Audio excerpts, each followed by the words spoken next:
আমি জানি এই কথাটা বলার পরেও আমার জীবনে ঝুঁকি থাকতে পারে, আমি ঝুঁকি থাকা সত্ত্বেও এই কথাটি বলতে বাধ্য হচ্ছি।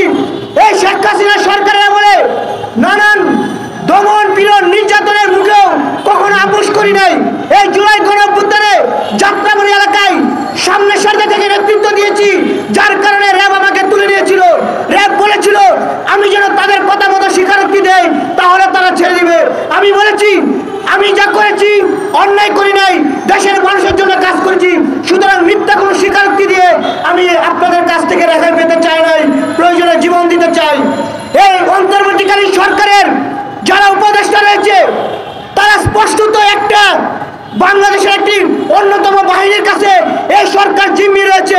আমরা গত 2 দিন আগে একটি ঘটনা দেখেছি যে এসএসএফ এর ডিজির বাসা থেকে আওয়ামী লীগের একজন নেতাকে আটক করা হয়েছিল, সেখানে আটক করতে দেওয়া হয়নি, ছাত্র জনতার চাপের মুখে প্রশাসন আটক করতে বাধ্য হয়।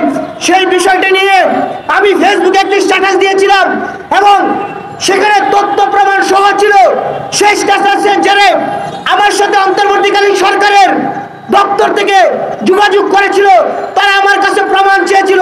আমি তাদেরকে ভিডিও ফুটেজের প্রমাণ দেওয়ার পরেও তারা দেখেছেন আমার একটি পোস্টের স্ক্রিনশট নিয়ে তাদের প্রেস উইং থেকে বলেছে এটা মিথ্যা এবং বানোয়াট। তথ্য প্রমাণ থাকার পরেও একটা সত্য ঘটনা আড়াল করার জন্য এই অন্তর্বর্তীকালীন সরকার কিভাবে এরকম একটি বিবৃতি দিতে পারে, আমরা তাদের কাছে প্রশ্ন করতে চাই। আপনারা জানেন এসএসএফ একটি বিশেষ বাহিনীর তত্ত্বাবধানে একটি স্পেশাল ফোর্স, যাদের বিরুদ্ধে কোনো গণমাধ্যম সহজে নিউজ করতে চায় না। আমরা বলেছি শেখ হাসিনার দুঃশাসনের বিরুদ্ধে জীবন বাজি রেখে লড়াই করেছি, কোনো বিশেষ গোষ্ঠীর কাছে জিম্মি হতে নয়। আমরা দেশের মানুষের কল্যাণে যে দেশের বিরুদ্ধে দাঁড়াবে, যে মানুষের বিরুদ্ধে দাঁড়াবে তাদের বিরুদ্ধে প্রতিবাদ করতে সবসময় প্রস্তুত রয়েছি, জীবনের কোনো পরোয়া করি না। আমি অন্তর্বর্তীকালীন সরকারের প্রেস উইংয়ে যারা রয়েছে তারাই মিথ্যা ভুল বিবৃতি দেওয়ার কারণে আমি প্রত্যেকের পদত্যাগ দাবি করছি। পাশাপাশি এই বিষয়টি নিয়ে খুব বেশি প্রতিবাদ দেখা যায়নি।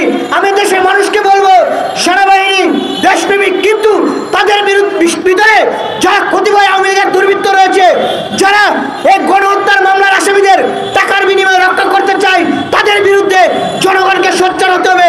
তা না হলে তারা যে কোনো সময় জুলাই যে গণঅভ্যুত্থানের মাধ্যমে আমরা যে বিজয় এনেছি সে বিজয়কে তারা ব্যাহত করতে পারে। রামের ভাষা যেটাকে বলে দাসী, তাদের যে দাসী সরকার ছিল আওয়ামী লীগ, তারা যখন ক্ষমতাচ্যুত হয়েছে তারপর থেকে কিন্তু ভারতের আসলে ঘুম নেই। কারণ ভারত বাংলাদেশকে একপাক্ষিকভাবে যে শাসন করেছিল সেই শাসনের জায়গায় অনেকটা ফলে তারা আগের মতো যে সুযোগ সুবিধা নেওয়ার কথা সেটা করতে না পারার কারণে তারা বাংলাদেশকে অস্থিতিশীল করার জন্য এবং কিভাবে আওয়ামী লীগকে বাংলাদেশে পুনর্বাসন করতে পারে সেজন্য তারা পরিকল্পিতভাবে ষড়যন্ত্র করে বেড়াচ্ছে। ভারতকে বুঝতে হবে এই দেশের 18 কোটি মানুষ ভারতের আগ্রাসনের বিরুদ্ধে ঐক্যবদ্ধ। ভারতের যে তাদের মনোনীত যে আওয়ামী লীগ সরকার ছিল তাদের বিরুদ্ধে এদেশের মানুষ ঐক্যবদ্ধ। এদেশের মানুষের জুলাই গণঅভ্যুত্থানের ছাত্র জনতার আন্দোলনের মুখে যে আওয়ামী লীগ যে ফ্যাসিস্ট সরকার পালিয়ে যেতে বাধ্য হয়েছে।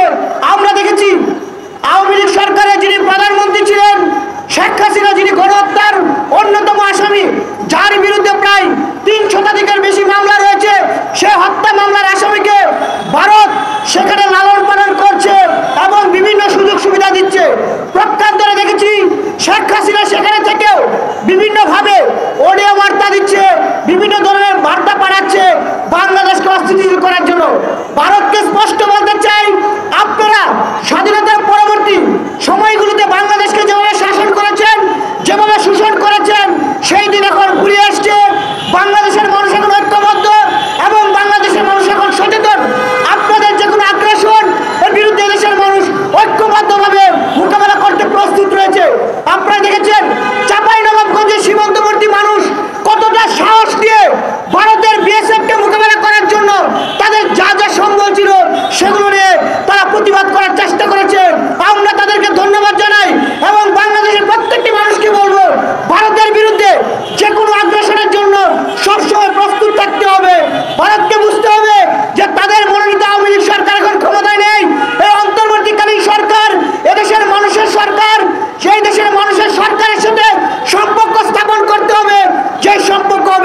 ন্যায্যতার ভিত্তিতে কোনো গোলামীর সম্পর্ক নয়।